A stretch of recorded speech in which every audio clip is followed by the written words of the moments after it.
Bom, boa tarde a todos. Fiquei aqui com a missão de fazer a última apresentação, o pessoal está ansioso pelo sorteio, né?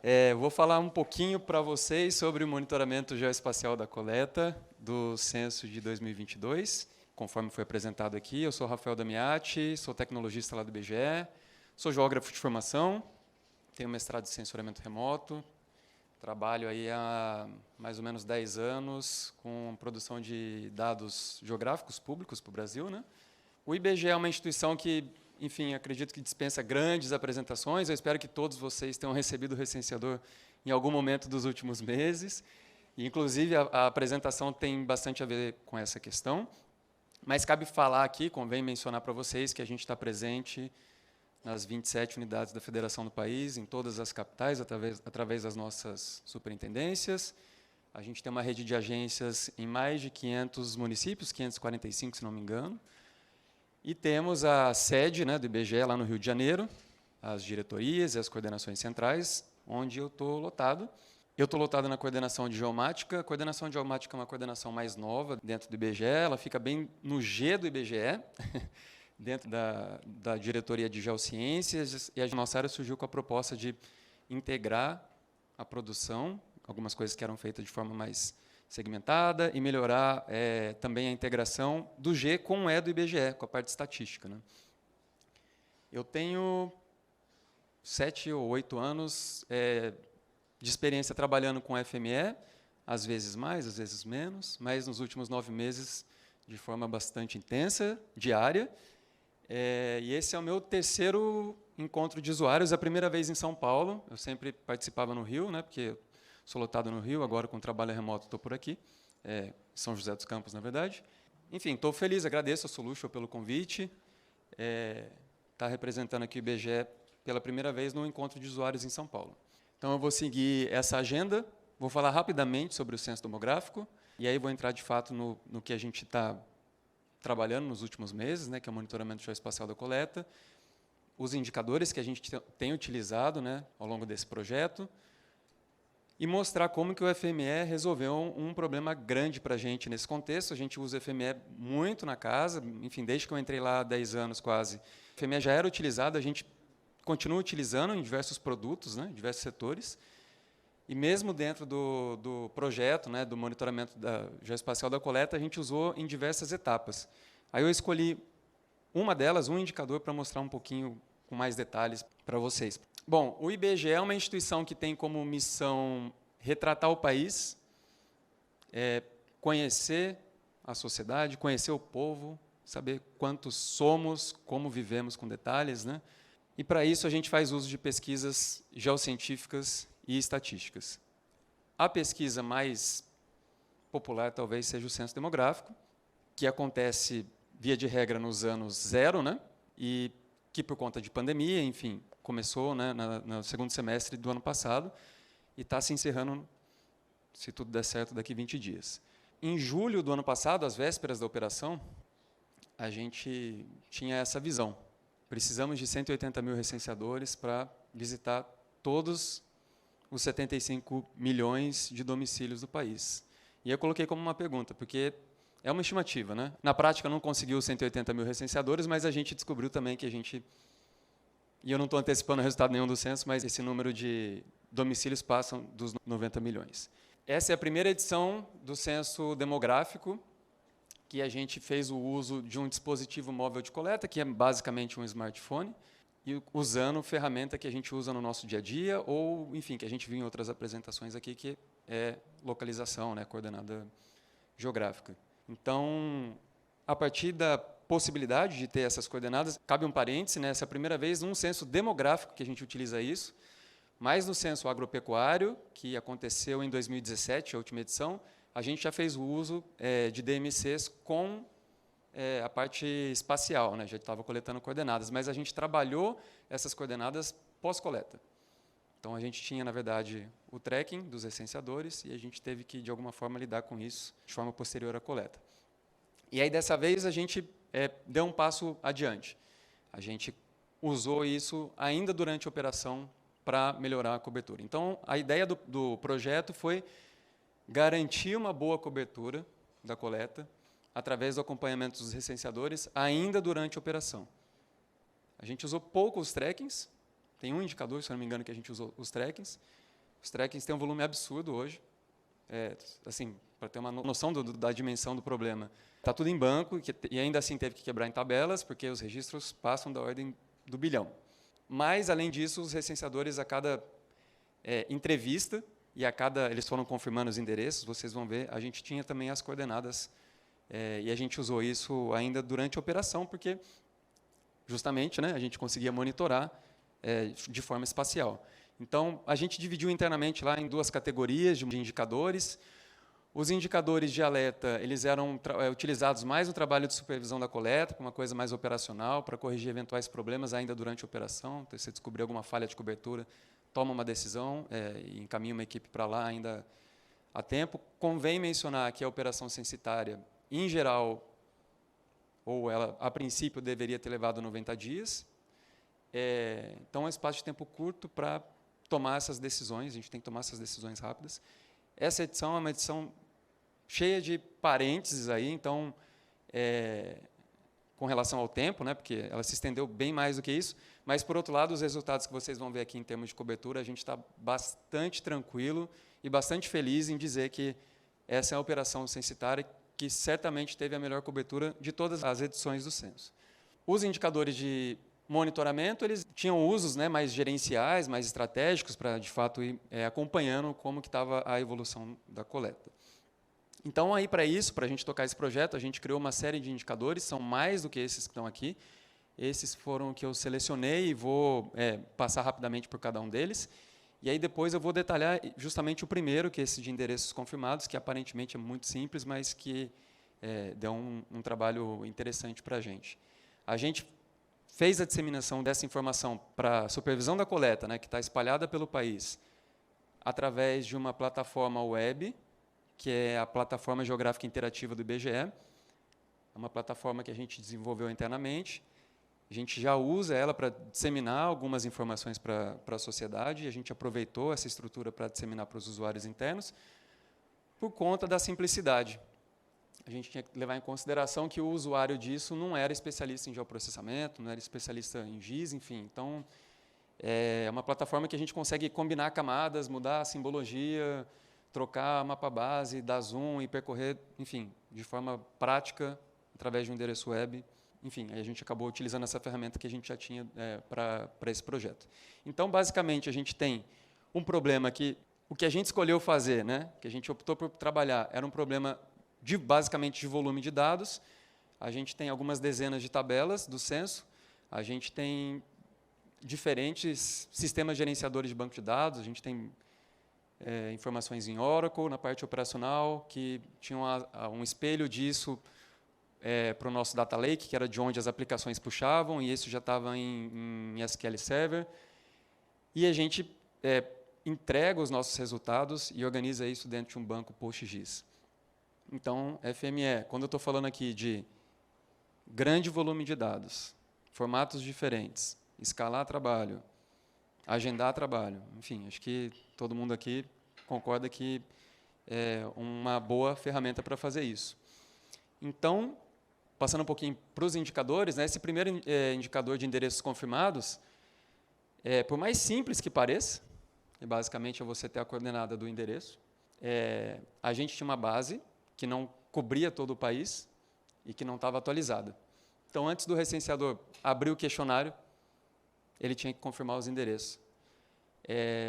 E aí parece uma coisa simples, mas existem, dentro de um endereço, né, a gente tem que entender qual que é a tipologia disso. Ele é, de fato, um domicílio, ou ele é um domicílio que tem uma ocupação, ou é um domicílio com uso ocasional. Faz diferença para a operação censitária, porque o censo está interessado nos domicílios ocupados, de forma permanente. Um endereço pode ter uma finalidade comercial, para a gente também, né, como estabelecimento, não tinha interesse para fins da operação, sempre visando a melhor cobertura da coleta, né?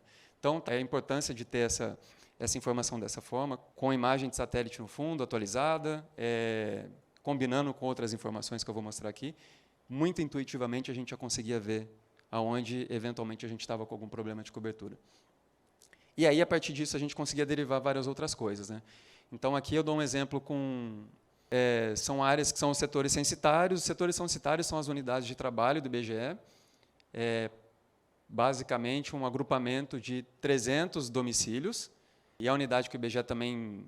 A unidade de análise, o IBGE solta esse dado no máximo até o nível de setor, nunca mais do que isso em nível de detalhamento. Nunca vai ter um quarteirão, nunca vai ter um domicílio. Vai ser sempre agrupado por setor, no mínimo, né? Ou município, ou região, enfim. E aí, a partir disso, a gente conseguia fazer indicadores simples. Cada um desses indicadores é FME, gente. O que está aqui na tela foi gerado pela FME. A gente abastecia um banco que tinha lá essa plataforma geográfica interativa consumindo já o serviço, mas o processamento todos feitos pelo FME. E aí aqui a gente conseguia ver claramente, por exemplo, onde tem um setor censitário com um alto percentual de endereços que foram confirmados pelo recenseador, mas não tem coordenadas. Como que o endereço foi confirmado por um recenseador e está sem coordenada? Então, toma uma ação em cima disso. Monitoramento da situação da coleta por setor. Isso aí é bem mais gerencial mesmo, né, para a gente conseguir visualizar para o território brasileiro inteiro. Cabe dizer aqui também que o Brasil tem 5.570 municípios, e aí a gente tem 450 mil setores que recortam o território nacional. É muita coisa. E aí, enfim, dessa forma a gente conseguia ver rapidamente qual que era o status, né, da coleta ao longo desses meses, para ir acompanhando. Esse dado foi bem legal, porque foi um dos indicadores que a gente realmente usou bastante, e por uma grata coincidência, tem os colegas aqui da EDP que, de alguma forma, vocês comentaram sobre isso, né, sobre produzir a informação, porque vocês têm que prestar isso para a agência reguladora, né? E acho que foi até um exemplo também da Comgás aqui, e aqui é um exemplo do outro lado da história, né? A gente, enquanto instituição pública, acessando essa informação via agência reguladora, e você fala, para que serve isso? Bem legal a combinação aqui. Eu junto uma imagem de satélite, eu junto os dados de consumidores residenciais de energia da ANEEL para o ano de referência, e eu falo, por que o recenseador não passou aqui? Né? Os endereços confirmados são os de amarelo, e os em vermelho são os consumidores residenciais de energia. Então, a gente não usa isso como uma verdade absoluta, mas isso acaba se tornando um indicador bastante útil para a gente na hora de tocar a operação. Esse indicador de endereços com coordenadas fora do seu município, esse é interessante também, porque na tabela dos registros, né, e aí não de questionário, não com as respostas, né, mas com as informações sobre coleta, com as classificações dos setores, enfim, a gente consegue, tem naturalmente ali o geocódigo, né, do setor, e aí você tem, então, uma associação para cada coordenada que você coloca, para cada registro, aí o geocódigo também. E aí, quando você traduz isso de forma espacial e vê que as coordenadas estão fora dos municípios que eles deveriam, por que isso está acontecendo? Domicílio sem morador ou entrevista, na verdade, que são 4, né? Esse também bem operacional, né? O percentual de domicílios com recusa, que eu acho que é um dos motivos do censo ainda está até hoje ainda insistindo, a gente está insistindo em algumas áreas específicas para melhorar isso. Percentual de morador ausente, domicílios com morador ausente, que foi esse exemplo aqui que eu fiz essa captura, mas num outro momento da coleta. E aí a gente conseguia ver domicílios vagos, percentual de domicílios vagos, percentual de domicílios com uso ocasional. Esse também foi bem interessante, que era os endereços excluídos sem visita. E aí, como eu disse para vocês, o recenseador, antes de fazer a coleta da entrevista, ele atualizava o endereço. E ele pode, nesse processo, incluir um endereço que não existe na base, ele pode excluir um endereço que ele julgue que tem algum problema. E está tudo bem.